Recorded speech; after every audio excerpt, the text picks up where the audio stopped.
I just received the DJI Mini 5 Pro and I only got it for one reason. Look at the size of this sensor.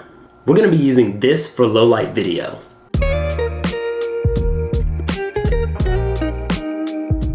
Out the box, it's just like every other DJI drone, which is a compliment, even though it doesn't sound like it. You put the batteries in and it just works.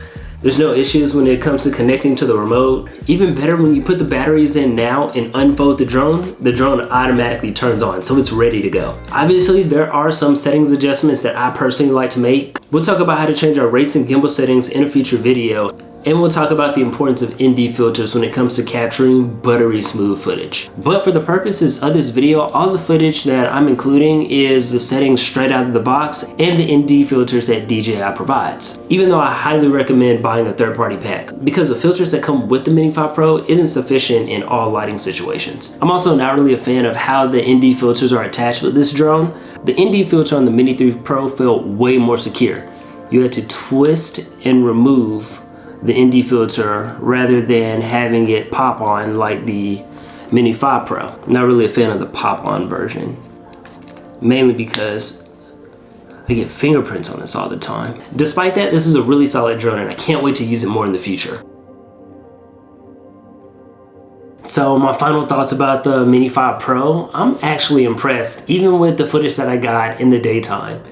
It seems to be a lot different than what I'm used to even with the Mini 3 Pro. I was thinking that the Mini 5 Pro really wouldn't look that much different than the Mini 3 Pro during the daytime, because the only reason why you have a sensor this big is to let in a lot more light for low light situations. So far the footage for low light looks way better than what I normally get on my Mini 3 Pro. I've also learned a little bit more about what they consider to be dual native ISO. Normally your blacks are at its blackest whenever you're at ISO 100.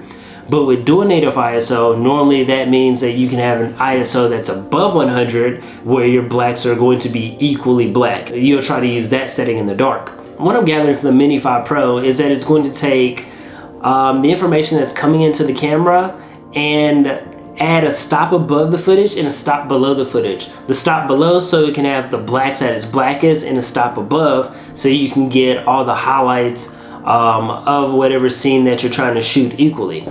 So in the dark, that means that you're not gonna have that noise that's normally in the darkest parts of whatever it is that you're shooting whenever you're using a camera that just can't handle higher ISO values. So overall, I'm very impressed with the Mini 5 Pro, even with the stuff that I'm getting in the daytime. Honestly, I was so used to the Mini 3 Pro. I was like, I only use the Mini 3 Pro during the day and then I use the Mini 5 Pro at nighttime.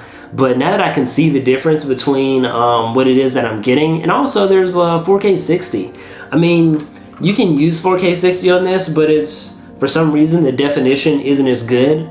Well, I wouldn't say the definition isn't as good. You have to do some manual adjusting for the Mini 3 Pro to make it look like some of the footage that would normally come out at 4K 24 or 4K 30. On the remote control itself, it says that it's not high quality if you record in 4K 60, which is why I typically avoided filming in 4K 60 with the Mini 3 Pro. But on the Mini 5 Pro, this has been pretty good no matter which setting that I put it on. In conclusion, it's been a very positive experience using the Mini 5 Pro so far. I really don't have any complaints about the drone. It works as it should. There's not really any kind of like learning curve or anything like that. Out of the box, obviously there's going to be some settings that need to change with the drone, and you can find that video here because I do like to change the settings on my drone to make them fly smoother, to make the image come out buttery smooth whenever I shoot video. So there's some adjustments that need to be made out the box, but you can see it right here. Thank you for watching.